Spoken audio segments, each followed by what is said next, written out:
You are now tuned into the greatest, another episode of the Blaque Owt Podcast. It's your Higgity host with the Miggity most black to the motherfucking fire, yeah. Y'all already see who I got joining me today. Chesco, Ardister of Paragon Productions. How you doing today, Cole? Doing pretty good. Wonderful, wonderful. We had some technical hiccups, but we're going to get this thing going. We're going to get this thing moving right along. All right, so tell us a little bit about yourself. So I'm originally from Elberton, a little small town. Mm-hmm. Grew up playing sports, kind of around photography and video. I have 3 kids. Seem like they're getting bigger than me now. I swear. Yeah. I kind of always had, I guess you can say, like an inkling or a second nature type of thing for visuals. But early on, I just kind of really didn't know which direction it was going to go because I kind of grew up around it. Right. But I got into the workforce, and that's all I did. Working those crazy plant jobs. Got tired of it. Still in it. Oh, I'm still in it. And those ain't no joke. Like people don't realize what 7 days, 12 hours would do to you. You know, I mean, I've been out of it for a while now, but I don't miss it, man. I can't wait to get to where you at. Because I swear, when you talk about them 12 hours, boy, we ain't no joke. Yeah, they get rough. Yeah. But yeah, just kind of growing up like that. Grew up in the church, as we all kind of did from the country. And that really kind of opened me up to doing different stuff, which also kind of like fine-tuned like the compound of what I'm doing today. Working the sound system, working the projector, doing different stuff like that. But yeah, pretty quiet person. Myself. I would have been. Yeah, but I take what I do serious. So yeah. That's awesome. That's awesome. So I do remember that your stepdad, Dennis, shout out to Mr. Dennis Allen, he did a little bit of photography back in the day, right? Yeah. Does he still dabble in that a little bit? Yeah. Okay. I know he do a lot of stuff for the rec. He'll go out there and take pictures of their games and stuff. Wow. Yeah. Okay. Yeah, okay. I kind of got some hands-on stuff with that too. And I think that's where I figured out how I really love lighting and shaping light. Was seeing what he was doing, and then it got to a point to where I could just know what he's trying to do, and then I could just go move that light. And you get that picture that he was trying to get. Yeah. And so that switched over into the film side of it too. Right. Okay. So I don't know with it being in the line of work that you're in with media, would you call it rebranding? But I know before you became Paragon Productions, your name was Hindsight, correct? Yeah, Hindsight. And that was really why I changed it. Why? Because that was just a unique name. See, I said it wrong. And that's the point. Like I liked it, but nobody could say it. Everybody be like Hein, and so I'm like, all right, it's time to do a makeover. Yeah. But you know what? When you just said it made sense. Yeah. But people, when they look at it, they like, what's the 9 for? And I'm like, it's a play on hindsight. Like hindsight is 2020. Yeah. But a lot of people didn't get that. So. Yeah. Gotcha. Because that was definitely the question that I was asking. Also, like, why did you end up doing the rebranding of the name and the logo? So that's a great explanation, because I thought it maybe had something to do with. I said, well, maybe Cole end up, coming up with a name that maybe somebody already had, but I was like, that's a kind of unique name though, so I don't see nobody really coming up with that like that. Yeah, I mean, it was totally different, far left field, and that's why I liked it. And but doing the rebrand, I was looking for a keyword that embodied what I stand for. And so the word Paragon, it means like the collective of all things great, or the aspiration of like the best. Awesome. And so I'm like, that's it. Yeah.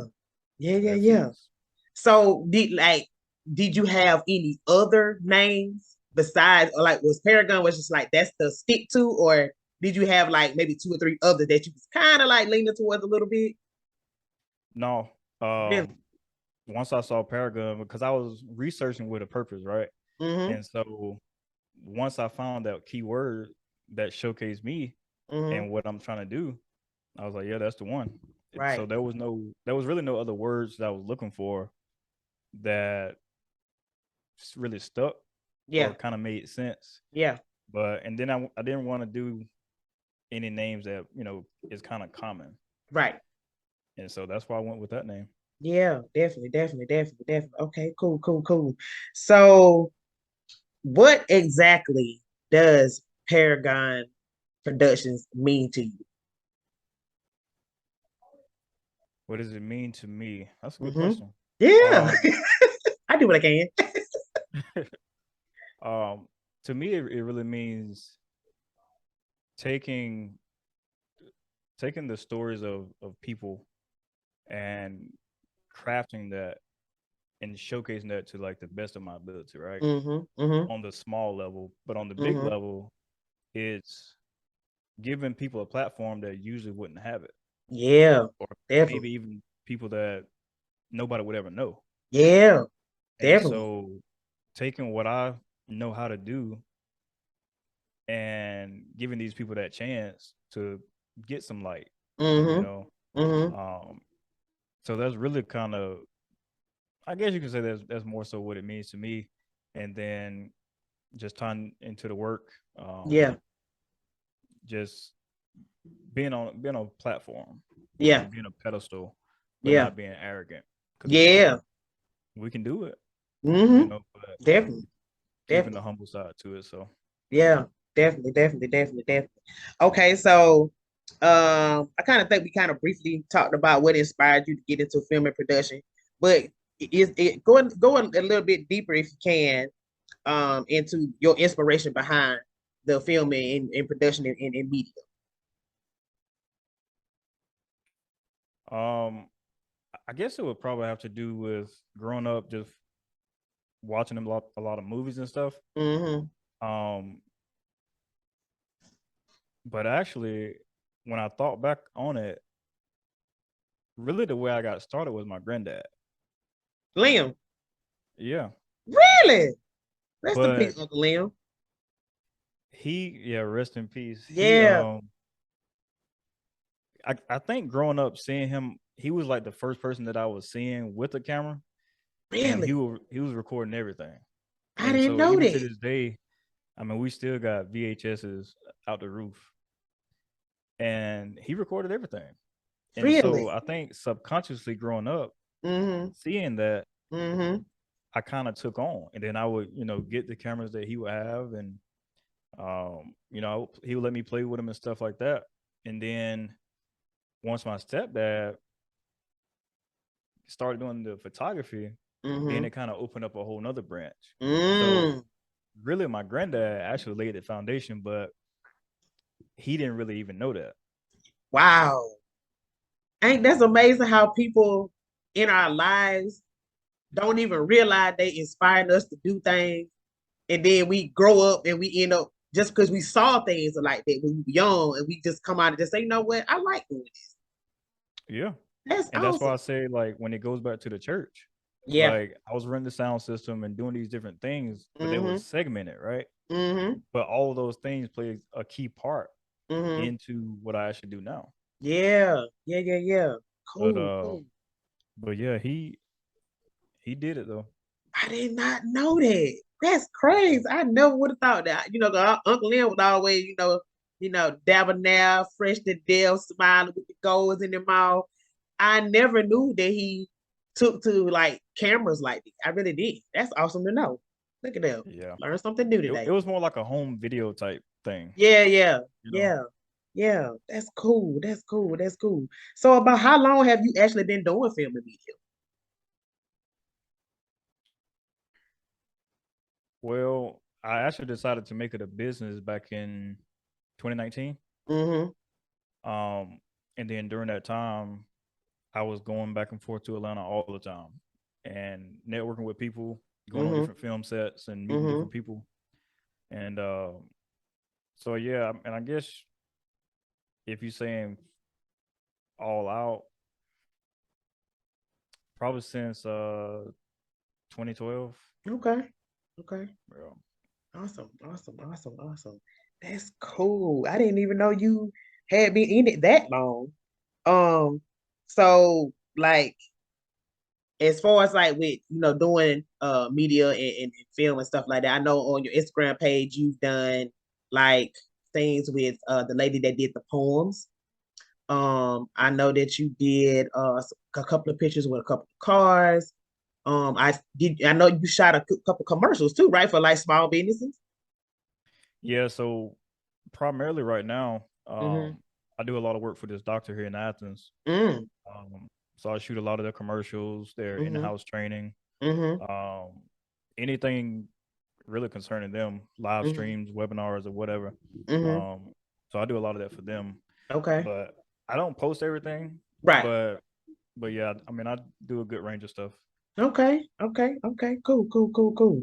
Okay. So I want to talk about the video that you did with Elbert County Bowman's Miko Hart. How exciting was that working with Miko, knowing that I didn't grow up with him because I'm older than him, but his aunt lived on the same road that I grew up on, that where my parents still stay to this day, Miss Sarah Davis. Mhm. And so I've been on Miko since he was a little boy running around with football. But how was that for you, just getting the opportunity to just put him on film? Um, I mean, it was good because, like you said, like I grew up with him and his brother, Mm-hmm. uh, Valden. Mm-hmm. Mm-hmm. Kind of had more of a connection with Valden. Um, but time to time, anytime Miko saw me, even to this day, when I go see him, he picked back up like we never missed. Yeah, yeah. But yeah, getting him on film, even though I had already known him, Mm-hmm. it was still a slight like, yeah, I got Miko. Like a starstruck. Yeah, Yeah, definitely, yeah, I finally got definitely. one. Yeah, definitely. That was awesome. That was awesome. When I saw it on your Instagram page, I was like, oh, cool, the shot Miko. That's what's up. That's what's up. And he looked at, so just from the couple of items that you did have on there, he looked very comfortable. And I think that's really important when it comes to, the person that you're working with, as far as taking pictures, you doing videos of you is important, and very imperative that that person is very comfortable with you. So I wish I could have been there, like in person, there to see you work and just to see how he reacted to you. Yeah, I mean Yeah, he's a natural because I mean he used to that type of stuff. yeah, But yeah. I mean, like you said though, like making people comfortable, Mm-hmm. it's easier to make people comfortable for me doing video than it is taking pictures. Really? Yeah, because you got to get people to pose, and sometimes you have to be in an awkward position, and that's Mm-hmm. not sometimes those poses are not natural. Yeah, But yeah, when yeah, you're yeah. catching the motion of those pictures, which makes the video, Mm-hmm. it's just a lot smoother. Yeah, yeah, yeah, yeah. That makes sense. That make a lot of sense. That make a lot of sense. So, um, you did last year. Georgia won a national championship after 60 years. Look, where y'all And at this year? we ain't gonna talk about this. It's not about us. We ain't in it right now, but it's okay. It's okay. It's time for other folks to shine. It's okay. It's okay. It's okay. I got you. But I got you. yeah, it's time. It's time for other people to shine. It's all right. Roll Tide. Uh-uh. But so I noticed that you did the highlights of the parade, and when I say your highlights was just like awesome, just looking at the video off of Instagram, I'm sure the actual video was just way better. But the little sample I saw, you did a wonderful job. Like, were you excited about doing the parade? Did they kind of enlist you to do it, or did you kind of just go out there on your own and just freelance that thing?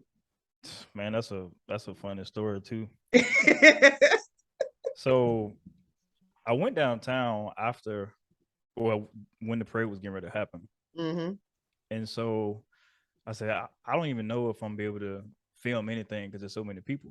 But I said, I'm gonna take my camera and I'm gonna go down there and see what I can get. Always good to be prepared. So when I got down there, I started walking into the road. Mm-hmm. And so it was the film team from Savannah, the TV station. Okay. And so they started talking to me. And so by that time, the parade was getting ready to start. Mm-hmm. The police started coming down on like 4-wheelers, getting everybody pushed back. Mm-hmm. Mm-hmm. And I'm like, man, they finna tell me move. Yeah. They ain't say nothing. They were like, nah, you good. And so I think because I had the camera, they thought that I was there. But the funny thing is, and I mean, I kind of hate to give out the secret, but give us a little game. Everybody else had on like their Georgia vests and their media stuff. I was the only person out there that didn't. So I didn't ask anybody. Nobody requested of anything. I just showed up with the camera and I was able to walk the whole parade. Yeah. And get it. Yeah. And I was like, all right. Now if I want to work with them, like, look, I did this for y'all, but it was for me. Yeah. But yeah, so it was strange how it happened. Yeah. But I'm glad it did though. Yeah, definitely. Because that definitely like provided you an opportunity that you kind of, because you took the camera down and you're like, I'm just gonna go and be prepared. That's an awesome thing that you was prepared and you went down there ready and everything just worked out your way. That's cool. Yeah, because I mean, it don't always happen like that now. I know. Being in the right place at the right time, like that day was just perfect. Yeah. And being prepared, that was perfect. Definitely. So, like I know that media is difficult. I'm not as professional and as knowledgeable about it as you are. I'm just getting my feet wet and I'm still country with it. But I'm doing the best I can. I'm learning every day. So, what is the most challenging thing about being a film producer?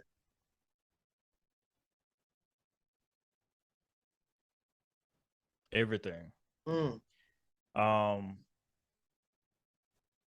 Because like going back to when you said freelancing, when you're freelancing, you have full creative control. You get to direct it however you want to, and you're not in a crunch for time. Yeah. But if somebody hires you, now you have all these other people that you have to hear their thoughts. And then if they don't like something, then you have to redo it again. Yeah. So, I mean, it can be challenging, but it's rewarding because once you see the end product, you're very satisfied. Yeah. And I mean, sometimes people can go, I want this redone or re-edited 3 different times. Yeah. But in the end, it's definitely rewarding. It's worth all the headache and hardship that comes with it, and the hours of editing and sometimes sleepless nights. But I mean, I love it. I wouldn't want to do anything else though. Yeah, that's cool. That's awesome. Okay, so from your expert, before I go into that question right there, I'm gonna go back a little bit because it was another question that I was thinking about why you was actually talking. When I talked about what is the most challenging part about being a filmmaker,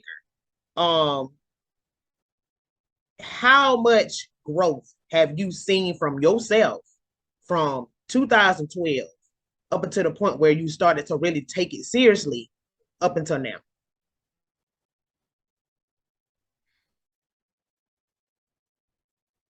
And you said how long? How much growth have you seen? Have you seen a whole bunch of growth from 2012 till from 2012 up until right now today, how much growth have you seen as far as like your videos from back then to now? Yeah, a lot. Because even like the first wedding I did, I wouldn't show that thing to nobody. No, what's wrong with it, Cole? I mean, like I had everything kind of in place, but it just didn't have like that look. It didn't have that maturity, I guess you could say. Yeah. And so, I mean, I look back at it from time to time, and I'm like, man, that looked like crap. But so I wouldn't show that thing to nobody. Yeah, and at one point I was going to delete it, but I'm like, no, I'm going to keep it. Yeah. Because this would be a marker to see how far I've grown. Definitely. And so I'll keep certain things, every now and then, just so I can have it as a checkpoint. But yeah, I mean, even though this was something that was kind of subconscious or seemed like it came natural to me, you still have to work at it. And the growth is crazy. Yeah. Like from like before not using lights or any type of stuff like that. And then now it's like I won't shoot anything without lights. That's right. That's right. And then some people get aggravated because we was at this I think it was last year. I shot this Christmas commercial. And me and a couple other people we was gonna play ping pong. And so when the other two people went against each other, they was like, hey, film a little bit of this. And in that room, it wasn't no light. I mean, it was a decent, room light, but I was like, right. Let me run over here right quick. Let me grab the light. Like, even just the simplest stuff, it has to look good. Yeah, definitely. Like, that's how much pride I take in it. Yeah. Even for just a little silly game. But it was fun, though. Yeah. But, yeah, I mean, the growth it's been crazy, but it's worth it. Yeah, definitely. I tell you one thing that I hate. Is it what now? I said it's paying off. Yeah, I'm sure because you talked about them doing them plant jobs and the fact that you ain't working no more. Hey, I'm trying to get you it. That's what I'm trying to do right now. I'm trying to get to the point where I don't have to be clocking in no more. That's my whole end all to this, really. You know what I'm saying? So I'm definitely glad that I was able to get you on here so that, just to let people know, like I said in many of my podcasts before, what I'm saying? We ain't trying to be working for nobody. You just not. We ain't trying to be doing that. So I'm glad it's not set up that way. Yeah, definitely not. That's why we be mad when we go to work. Clocking in, you be mad, getting up, mad, going, mad while you there. You mad when you go home. The only time you get peace is when you at the house. Yeah. Yeah. I mean, I think the main thing is a lot of people don't really take account and think about, like, if you want to go on a vacation, the type of vacation you can take is based on how much they're paying you. Yeah. And then how long you can be gone. Exactly. Like 2 weeks. I might want to be in Dubai or something for 2 weeks. Exactly. And then come back to Miami for another week. Exactly. So it's like just being in control is what everybody should be kind of striving for. Yeah. I mean, everybody can't work for themselves because it's hard. It is. It ain't easy. It's hard. Woo. But some people, they work fine with other people or for other people. But I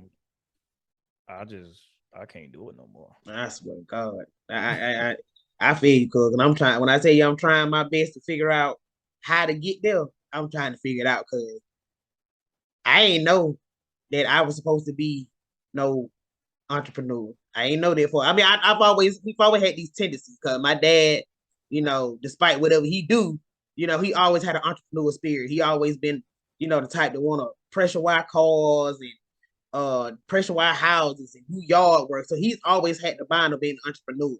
And my sisters, all of them do hair except Tanelia. But she cooks. So, she can make something of it if she wanted to. You know what I mean? So I already knew that I had it in me, but I didn't realize it until I started working for Karina. Like you talk about them 12 hours. Well, them 12 hours don't put something on you, make you think. Good God Almighty. I think sometimes it's it's the pressure that you go up under for so long that you tolerate it. Mm-hmm. That once you get fed up with it, then you realize this really ain't for me. This exactly. Like I got too many gifts and talents. I can go do that for myself. Right. That's it. That's it right there. But you on the right path though. Yeah, I'm trying, cuz. I'm trying. I'm definitely trying. Okay, so what type of producer and like filmmaker do you hope to be in the future? Like I know you're doing great things right now, but like what is the end all? Like what are you trying to really accomplish with Paragon Productions? Simply like right now, it's more commercial stuff, but my long term is to just do movies. Oh, wow. And so I don't know, it's just something about the creative process of a movie, seeing it, being on those sets where it's being done. Mm-hmm. And then I have thoughts and ideas that it can't just be a commercial. Mm-hmm. So it has to be a movie. Yeah. And so, but yeah, I mean, long term, that's where I want to take it. Shameless plug. I actually have written a movie. It's gonna be like a little short film, and I'm hoping to turn it into a feature. Okay. Hoping to shoot it in the spring, next year. Really? Cool. That's awesome. What is it about? Just briefly, if you want to share. No. I'll tell you offline. Okay. Cool. Gotcha. I can dig it. Okay, so let me see where we at here. Okay, we did that one. Okay, so do you offer? I know you took some pictures on your Instagram page as well. Great pictures of that car. I don't know what kind of car it was, but it was really nice. Do you offer photography as a service as well? I don't really promote it like I used to. Mm-hmm. Because I really started doing pictures more so than I did video. Yeah. And then I kind of migrated, but I mean, people still ask me if I do it, and depending on what it is, I'll be like, no, I'll just do video. Yeah. So I'd rather just stick with just doing video. But I mean, I still could do it, and I still love it. Mm-hmm. But seeing the motion of pictures, is like that's where I want to be at. That's what my head is. Yeah. I noticed, and I tell people this a lot too. That come on here. I notice when you talk about one thing that a person, especially they do multiple things. You talk about one thing they do, and they kind of like talk about it. But then when you talk about what they love, their eyes do this expression in your whole face. When you talked about photography, you're like, I like it. It's all right. Boy, you talked about film, your eye did this right here.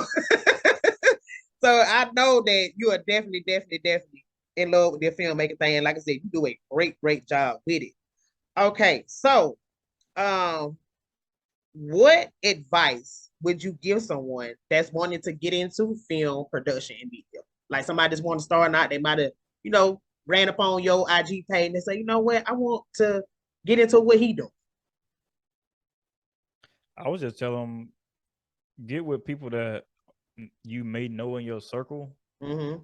If they're doing it or if they're not doing it, then ask them to put you in connection with somebody that is doing it at a high level. Yeah. And high level just meaning that they're skilled at it. Yeah. And they actually look like they know what they're doing. Right. And then just ask them, because I did it for a wedding one time. Mm-hmm. Reach out to somebody because I wanted to get more wedding experience.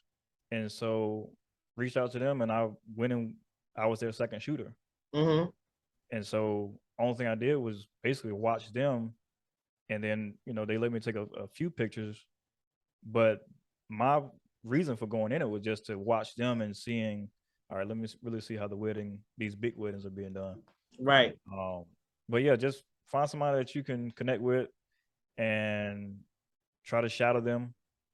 Or now you got YouTube University. Yeah. Like I've learned a lot of stuff from YouTube. Yeah. So even if you can't find somebody, go to YouTube. Yeah. Definitely. Okay, so we gonna get ready to wrap this thing up. I know you a busy man. Is there anything else that you'd like to add? Stay tuned for the movie. Then stay tuned for the movie. What you say the name of it again? So the name of it is called Never Warn. Okay. I can tell you about it. Okay. So it's basically it's basically to bring awareness to like child trafficking and really human trafficking as a whole. Yeah. But it is based around this single mother and her daughter, and they have this babysitter that they let in the house, and they're used to her. Got comfortable. Well, the babysitter has a drug problem. Wow. And she's kind of going through rehab to resolve that. And so there's a thing that happens that the babysitter is now in the middle of. She's being used to pay back her debt. So there's a little girl involved. There's the babysitter, and then there's the babysitter's boyfriend. So those three key parts is, without telling too much, that's what's going to make this whole awareness thing, I think, tie in and bring that awareness, because the special part about the movie is the little girl, it's her birthday, and all she wants is a dress. And the thing about it is she's never going to get a chance to wear that dress. Oh, man. So that's where the title Never Worn comes in at. Wow. That already making me want to be like that. I mean, it's good. It's got a plot twist in it that nobody's going to see coming. Even if I told you right now what the twist was, when you watch it, you'll never see it coming. Wow. That's awesome. I'm looking forward to that one, cuz. I'm looking forward to that. That's awesome. I'll invite you to the premiere. Definitely. Let me know ahead of time so I can schedule off and everything, because I definitely want to come, definitely support everything that you're doing in film and media and things of that nature. Okay. Is there any shout outs that you'd like to give real quick? Shout out to my family, my immediate family. Recently having our great little empire lost. Yeah. Shout out Liam Jr. Yeah. But yeah, like that was surprising. Yeah. And, you know, like death is inevitable, but it's hard when you see it coming and you can't stop it. Yeah, definitely. So I think that would be my main shout out, you know, for everybody, just stay strong and you know, keep your head up, and we'll all get through it. Yeah, definitely. Because everybody handle it different. But yeah, you know, shout out to them, and shout out to my kids who I go hard for. Yeah. You know, and my little girl, I think she's gonna take root in my footsteps, because she'll grab the camera and do the same stuff. That's awesome. That is awesome. But yeah, and then shout out to you, because you've come a long way, like from your first time asking me what to do. Yeah. And then where you are now, like I see you in the background. I'll be trying. I appreciate that, cuz. I appreciate it. I definitely appreciate it. Okay. Social media and bookings. If anybody want to maybe hire you for another job, or, you know, book a wedding, how can they get in touch with you? Well, they can go to my Instagram. So it's _Paragon _productions. Or you can go to the same name on Facebook. And on Instagram, you'll see my website. So you can go there and get a broad view of what I do. And send me an email, info at paragonproductions.com. So y'all can do that, but I ain't giving up my number. No way. I know that's right, because these people crazy. But there is a number on the website you can contact for all of those inquiries. But you can either do that or just send me a DM. Okay. Cool. Awesome. All right. Well, we're gonna wrap this thing on up. Cuz I appreciate you so much for joining me today. Like I said, I know you a busy man. You got a lot going on. We had some technical difficulties. Thank you for your patience most and foremost. And I definitely want to send my condolences to the family for the death of Uncle Liam. Again, thank you so much for joining me. You are now tuned into the greatest. Another episode of the Blaque Owt Podcast. It's your hickey host with the Mickey the most. Black to the motherfucking fire, yeah. And y'all know my motto. If you ain't about the Blaque Owt Podcast now, peace.